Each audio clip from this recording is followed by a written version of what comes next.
Good evening, everyone, and welcome to our virtual NBC6 Voices on our Facebook and YouTube pages. I'm Jawan Strader. Well, September is Suicide Prevention Awareness Month, but we want to keep the conversation going all year long. Now, here are some startling numbers. According to the National Institute of Mental Health, suicide is one of the leading causes of death in the United States. And suicide is the second leading cause of death among people ages 10 to 34. The rise in teen suicides has increased significantly in girls since the pandemic. And between February and March of 2021, the number of emergency departments visits, according to the CDC, was 50.6% higher among girls 12 to 17 compared to 2019. And suicide attempts for boys rose 3.6% during the early months of 2021, leaving the rate relatively unchanged from pre-pandemic rates, according to that same study. Now, earlier I spoke with Carl Long. Carl experienced the loss of a teen son due to suicide, and he's speaking publicly about it for the very first time. Take a listen to his story. 5.5 years ago. Yeah, it's been about 5.5 years. It was February 2016. Prior to that, Christian is bipolar. So we had some ups and downs during junior high while he was in junior high, but we got him through therapy and got him on some medication. And for the most part, all through high school, we were smooth sailing. And so it became just a day-to-day thing. We knew that that he was still on the medication, and it's always a daily situation, but everything was good. And I had literally that day at work told one of my coworkers that Christian was the one I wasn't worried about that same day. And I think something triggered him at school that day. I think he probably wasn't being really consistent with his medication. And so, we get a phone call around 6:30. I'm actually finishing up client returns and, ignoring the phone because I'm with clients and finally get a break in that life-changing, devastating news. And you said that he, as far as his medication is concerned, talk about that. So Christian was on medication. Why? So he was on medication. He was diagnosed as bipolar. So the medication, it was just a low dosage just to kind of to even him out, to keep the mood swings. Because, with that diagnosis, the mood swings can be high and low, and sometimes you just can't control them. So it just kept him a little leveled out so he wouldn't go too high or too low. And like I said, it was just a very low dosage, but and at that point, he's a senior in high school. No one's really checking him every day to see if he's taking it. And so I think that's maybe where, part of the issue comes. It's interesting because just, saying he's okay. Because 17, 18, I think we're good. Yeah, 18. Like Christian, first of all, handsome. I mean, you talking about model looking. Thank you. Yeah. Just handsome as can be, handsome as ever. Yeah, and I can still remember how happy you were when he was born. And, that was my whole world. And he had everything. He was getting ready to go to Indiana University. He had academic scholarship. Going smooth, getting ready to graduate. He had already had enough credits to graduate, and so he was just finishing out his senior year, and we were looking forward to the next step in Bloomington. And he wanted to be a doctor, so he wanted to be a surgeon. So we had all the steps lined up. We thought we got over the hard part, the junior high, and kind of figuring out what's really going on and why is he having all these outbursts and in trouble with school. But we got through that. We had no issues all through the 4 years of high school. Wow. And so we were just we thought we had it taken care of, and come to find out, business of mental health.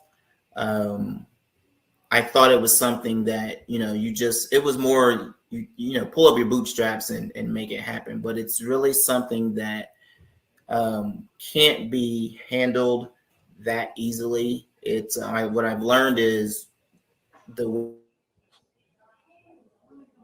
way that we've been addressing, can't talk to those that are struggling with mental health as if it's just something they can easily fix. It's not something that they can just be positive and think positive things, and go exercise and go shopping and just make yourself happy. It's more of a thing that we need to understand that those that are struggling, they can't control it. It's called mental health for a reason. It's something that's inside their brain that's just something just is not working quite as well as it should. So we have to address it that way, and not be so quick to say, well, why would you do that? We question them, and we don't understand it, but it's they don't understand it because something in their body just doesn't quite work right. And what So is yeah, I think that's the major thing is we really have to look at it differently if we're helping more people. And what advice, Carl, do you have for other parents out there that may be struggling with some of the same issues involving their kids, that may be on medication, may be dealing with being fighting depression or being bipolar? What advice do you have for those parents? Um, communicate.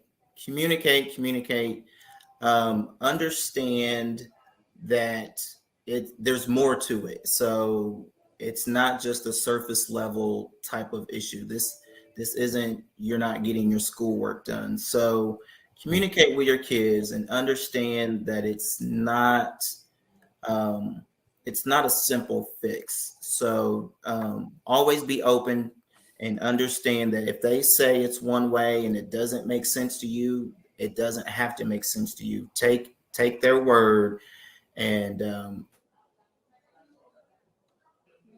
just keep trying to stay positive with them. You always want to let them know that you love them, but just understand that it's not simple.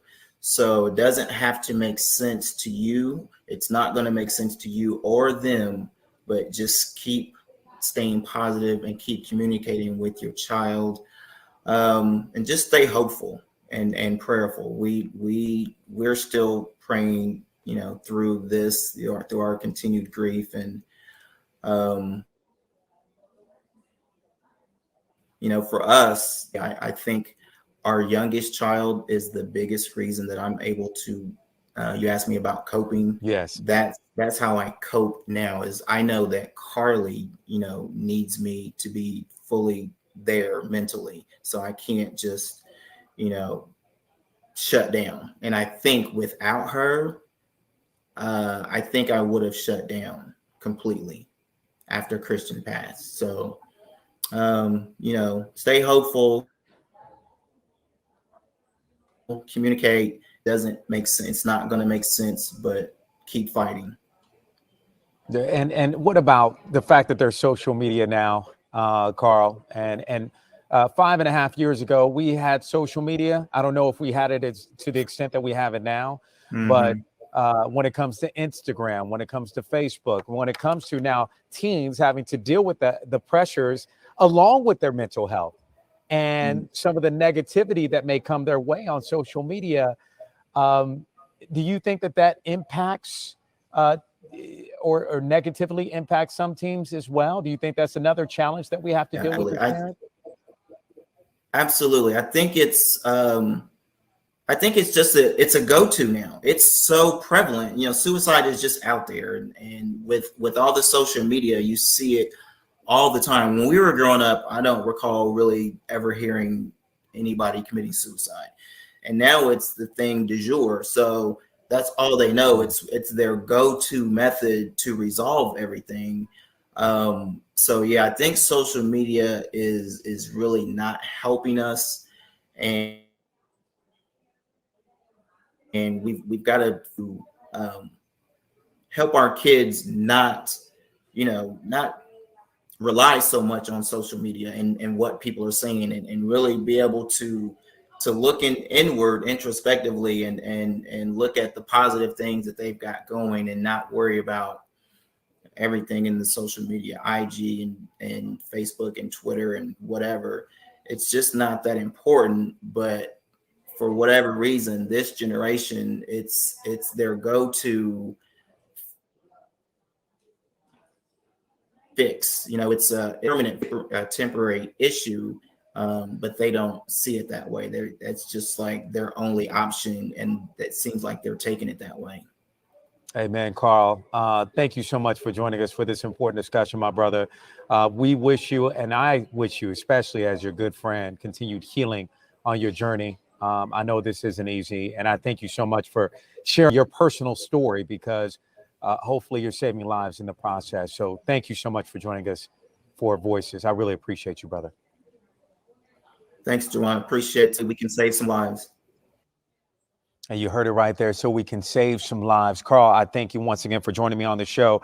And speaking of saving lives, we do have a number. We're going to keep that number going throughout the show. You know how we do here on Voices. It's the National Suicide Prevention Lifeline number. That's 1-800-273-TALK. Again, that's 1-800-273-TALK or 1-800-273-8255. Or you can just text hello to 741-741. You can text hello to 741-741. And here with me now to talk about ways to talk to your children about suicide and signs to look for in your children that may be considering suicide. It's psychiatrist. You've seen her on the show, Dr. Delvina Thomas, and she's been on the show millions of times. We love having her on because she gives us such a big insight to a lot of issues that are happening out there, including suicide. Welcome to the show once again, Dr. Thomas. Thank you very much, Jawan. It's a pleasure to be here. Thank you. Thank you. Well, so we heard about some of the rates, specifically in girls, that they've skyrocketed during the pandemic and stayed about the same for boys. So can you explain why we've seen that suicide rate so high in teen girls during the pandemic? Yeah, well, you asked Mr. Long, and my condolences to him, my deepest condolences to him and his family. That is such a difficult thing to cope with, is having a family member who takes their own life. I believe, as do many other mental health professionals, that social media has a lot to do with creating turmoil and emotional challenges for our children. Now, granted, some of these kids may have mental health disorders, like Mr. Long was mentioned about his son. His son had bipolar, but there have been studies done. There was a study done by the National Center for Health Statistics. There was a study in 2018 and a study in 2020. The study in 2020 alluded that cyberbullying was a potential cause of the attempted suicides and completed suicides. And the study in 2018 showed that adolescents under the age of 25 who were victims of cyberbullying, became twice as likely to commit suicide. So I do believe, and so do many other mental health professionals, that social media has had an influence over some of our children. So you have to absolutely know everything that your child is doing. You should have some control over their social media outlets. You should see what they're doing on social media. What are they watching? In addition to the cyberbullying, we also know that on social media, there are things like chat rooms about suicide. There are actual pro-suicide chat rooms on social media. Hold on. Pro-suicide chat rooms. Pro-suicide. So like you heard Carl talk about, like, this is the thing to do now. Yes. Among teens. Yes. Okay, well, this is how I'm going to deal with an issue. Right. Yes, absolutely. You and I both know the biggest way to disseminate information, including misinformation, and we see it happening during this pandemic. Everyone has become an expert during the pandemic. Everyone is making a video. Everyone is posting something, whether it's true or false, whether it's factually based or not. And so this happens also concerning mental health disorders. People who are extremists, people who do not believe in mental health and wellness, people who have given up on themselves will post information and create chat rooms to also influence other folks to give up on themselves and to give up on their mental health and wellness. There are chat rooms. So parents should monitor what their child is reviewing on the internet, on social media. They should absolutely supervise what their child has access to. And what should parents look for as far as their children are concerned, aside from social media and what they're looking at on social media? If they feel that their child may be suicidal, what are the signs? So, Jawan, as Mr. Long was saying, his son did not show any signs. And so that can occur when suicide has become an impulsive thought. And that can happen in many cases. It is just so impulsive. There may have been some sort of tragedy or crisis that pushes them over the edge. They may have been fine earlier during the day, and maybe he was taking his medications and being compliant, but there may have been a crisis. And in that moment, because of having a mental health disorder, because that's one of the biggest risk factors for attempting suicide, is having an underlying mental health disorder. Having that disorder makes it difficult for teenagers and adults also to cope with stress.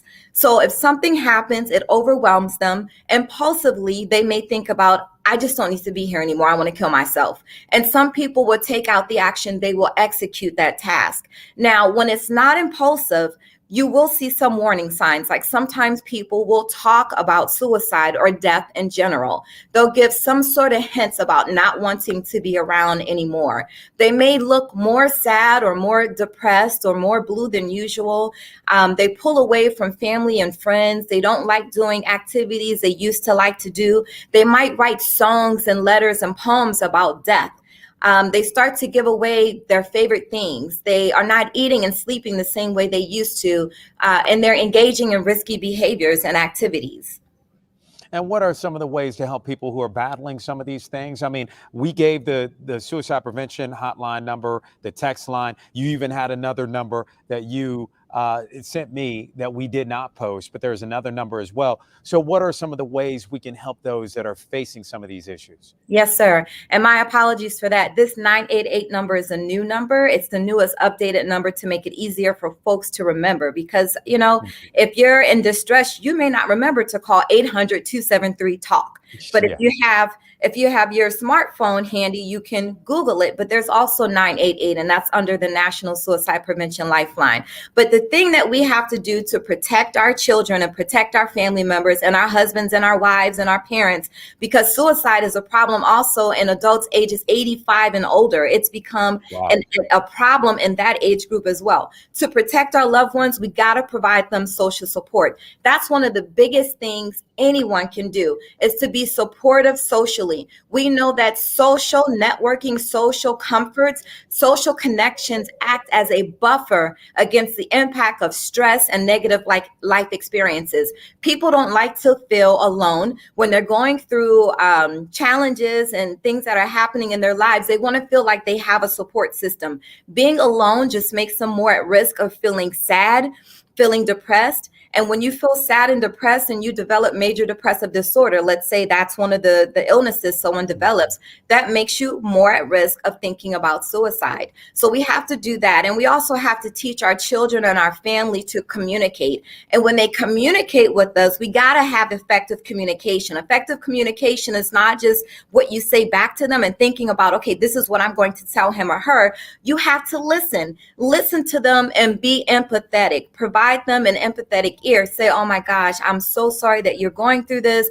I never knew that it felt so difficult for you. I'm here for you. Let them know that you're available to help them. And you may have to encourage them to go and see a mental health provider, a mental health professional, whether that's a therapist, such as a social worker, a mental health counselor, a psychologist, or a psychiatrist. But be supportive and also be available to them. Be a listening ear and don't judge them. Amen. Dr. Delvina Thomas, thank you so much. I always appreciate this insightful conversation with you. You always give a lot of helpful advice. And lastly, how can maybe someone reach you if they're interested, if they do need that therapeutic help? Yes, sir. They can call my office, which is DRT Behavioral Services, 305-981-1700. And it's not just me there. I have a team of mental health professionals, therapists, psychiatric nurse practitioners. We have a wellness spa also to help with stress. So 305-981-1700. And we're on the website also, brainlovehelp, HELP.com. I love it. Dr. Delvina Thomas, thank you so much for joining me on the show. You're absolutely welcome. Thank you so much, Jawan. You got it. And thank you, everyone, for joining me for this all-important conversation. You can watch this episode on our Facebook and YouTube pages on air this Saturday as well at 9:30 a.m. And be sure to follow me on Instagram and Facebook. I'm at Jawan NBC6. And you can also message us on social media if you have a story idea. And before we go, remember, education is the key to success. If you believe, you will succeed. We'll see you next time. Have a great week.